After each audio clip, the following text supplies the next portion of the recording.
चलिए आज बात करते हैं बारगी बांध की। ये कहानी सिर्फ पत्थर और सीमेंट की नहीं है, बल्कि ये कहानी है एक बहुत बड़े सपने की और उस सपने को पूरा करने के लिए चुकाई गई कीमत की। ये कहानी है आजाद भारत की महत्वाकांक्षा की और उसके साथ आए गहरे परिणामों की भी।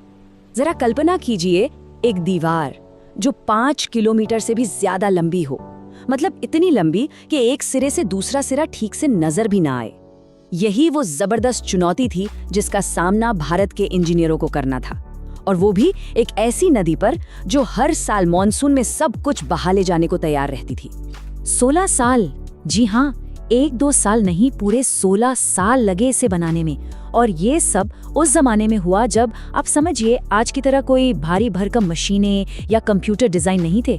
सब कुछ एक एक पत्थर, वो इंसानी हाथों और लगन का नतीजा था। तो ये सब शुरू कहाँ से हुआ? ये कहानी शुरू होती है नर्मदा नदी से, जिसे मध्य प्रदेश की जीवन रेखा कहते हैं। और ये सिर्फ कहने की बात नहीं है, सच में करोड़ों लोगों की जिंदगी इसी नदी पर टिकी है। तो आजादी के बाद एक बड़ा सपना देखा गया कि क्यों ना इस नदी की ताकत को देश की तरक्की में लगाया जाए। तो फिर प्रॉब्लम क्या थी? सोचिए, एक तरफ तो इतनी ताकतवर नदी, लेकिन उसका पानी बिना किसी काम आए हर साल तबाही मचाता हुआ बस समंदर में जाके मिल जाता था। तो आइडिया ये था कि इस बहती ताकत को रोका जाए और उसे बदला जाए बिजली में, सिंचाई के पानी में, पीने के पानी में। और इसी सोच का, इसी सपने का पहला ठोस रूप था बारगी बांध।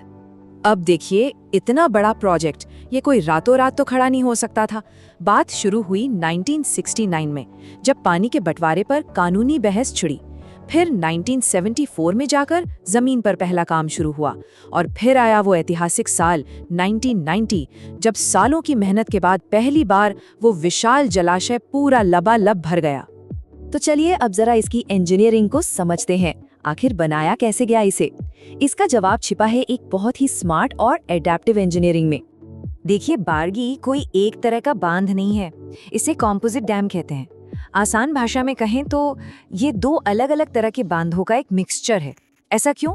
क्योंकि इंजीनियर्स ने देखा कि नदी की जमीन हर जगह एक जैसी नहीं है, तो एक ही डिजाइन से काम चलने वाला नहीं था।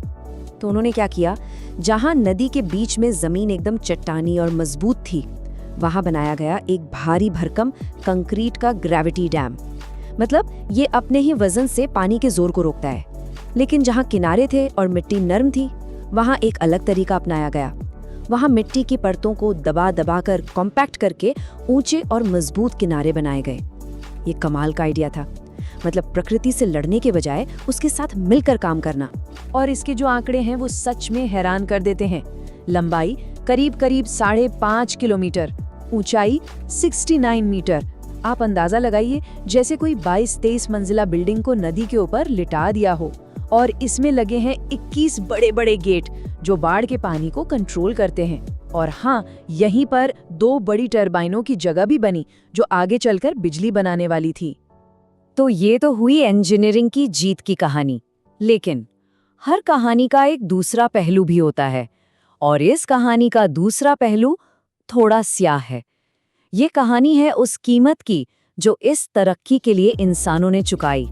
162 ये सिर्फ एक नंबर नहीं है, ये उन गांवों की संख्या है जो बांध बनने के बाद हमेशा के लिए पानी में समा गए।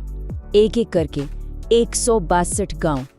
और दिल दहलाने वाली बात तो ये है कि इनमें से कई गांवों को तो कोई ऑफिशियल वार्निंग तक नहीं मिली थी। सोचिए, लोगों को रातों रात अपना घर, अपनी जमीन, सब कुछ छोड़ के भागना पड़ा। और ये सिर्फ घर और जमीन का डूबना नहीं था, ये एक पूरी की पूरी संस्कृति, एक पूरे जीवन के तरीके का डूबना था। नर्मदा घाटी की वो जमीन, वो काली मिट्टी इतनी उपजाऊ थी कि लोग बिना किसी खाद के साल में 3-3 फसलें ले लेते थे। उनकी पूरी जिंदगी नदी और जमीन के इर्द गिर्द घूमती थी। जब पानी भरा तो सिर्फ जमीन नहीं डूबी, उनका पूरा का पूरा इकोसिस्टम, उनकी दुनिया ही डूब गई। अब जरा आंकड़ों पर नजर डालते हैं। 27,000 हेक्टेयर से ज्यादा जमीन पानी में चली गई। सरकारी रिकॉर्ड्स कहते हैं कि करीब 5,500 परिवार विस्थापित हुए। लेकिन जो स्वतंत्र रिपोर्टें हैं वो बताती हैं कि असल में प्रभावित लोगों की संख्या 1 लाख से भी ज्यादा थी। मतलब कागजों पर और जमीन की हकीकत में एक बहुत बड़ा अंतर था। लेकिन इतनी बड़ी मानवीय कीमत चुकाने के बाद बांध ने धीरे धीरे उन वादों को भी पूरा करना शुरू किया जिनके लिए उसे बनाया गया था। उसने इस इलाके के लिए एक नए रिसोर्स की तरह काम करना शुरू कर दिया। 90 मेगावाट बांध के पावर हाउस ने काम करना शुरू किया और 90 मेगावाट बिजली सीधे मध्य प्रदेश के ग्रिड में जाने लगी। अब नर्मदा का पानी सिर्फ बह नहीं रहा था, वो घरों को, शहरों को रोशन कर रहा था। हाँ, लेकिन सिंचाई के मामले में कहानी थोड़ी अलग थी। वादा तो था कि 2 लाख हेक्टेयर से ज्यादा जमीन को पानी मिलेगा, लेकिन नहरें ही पूरी तरह नहीं बन पाईं, तो पानी को खेतों तक पहुंचने में कई साल लग गए। और ये अक्सर बड़े बांधों के साथ होता है। डैम बनाना एक बात है और उसके पानी को हर खेत तक पहुंचाना बिल्कुल दूसरी। पर हाँ, एक बड़ा काम जरूर हुआ। जबलपुर शहर को पीने का पानी इसी बांध से मिलने लगा, जो एक बहुत बड़ी राहत थी। पर इस जलाशय के बनने से कुछ ऐसा भी हुआ जिसकी किसी ने उम्मीद नहीं की थी। यहाँ एक नई अर्थव्यवस्था ने जन्म लिया। जिन लोगों की जमीनें डूब गई थी, उन्होंने संघर्ष किया और फिर उन्हें मछली पकड़ने का अधिकार मिला। सोचिए, जो कल तक किसान थे वो आज मछुआरे बन गए थे। और साथ ही ये जगह एक बड़ा टूरिस्ट स्पॉट बन गई, जिससे नए काम धंधे भी शुरू हुए। तो आखिर में सवाल ये उठता है कि बारगी बांध को हम कैसे याद रखें, इसकी विरासत क्या है? सच तो ये है कि ये दोनों हैं, आने वाले प्रोजेक्ट्स के लिए एक मॉडल भी और एक बहुत बड़ी चेतावनी भी।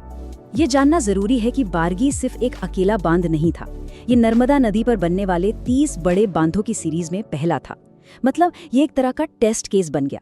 इसकी कामयाबी से और इसकी नाकामियों से जो सबक सीखे गए, उन्होंने ही आगे इंदिरा सागर और सरदार सरोवर जैसे बड़े बांधों का रास्ता तय किया। और सबसे बड़ा सबक ये था कि सिर्फ इंजीनियरिंग कमाल नहीं है, असली कमाल तब है जब आप इंसानी और पर्यावरण के असर को भी अपनी प्लानिंग का हिस्सा बनाएं।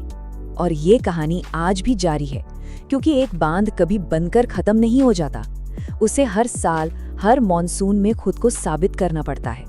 हाल ही में डैम सेफ्टी अथॉरिटी ने भी इसमें कुछ रिसाव और निगरानी को लेकर चिंता जताई थी। ये इस बात की याद दिलाता है कि इतने बड़े स्ट्रक्चर को लगातार देखभाल की जरूरत होती है, ताकि वो हमारे लिए एक रिसोर्स बना रहे, कोई खतरा नहीं। तो आखिरी सवाल यही है कि बारगी बांध क्या है? एक मॉडर्न इंजीनियरिंग का चमत्कार या फिर एक बहुत बड़े नुकसान का स्मारक? जब हम आज उसके शांत पानी को देखते हैं तो उसमें क्या नजर आता है? तरक्की की चमक या डूबे हुए गांवों का दर्द? शायद इसका कोई एक जवाब है ही नहीं। ये दोनों हैं, एक ही सिक्के के 2 पहलू, एक निर्माण भी, एक विसर्जन भी, और एक ऐसी विरासत जो हमें हमेशा सवाल पूछने पर मजबूर करती रहेगी।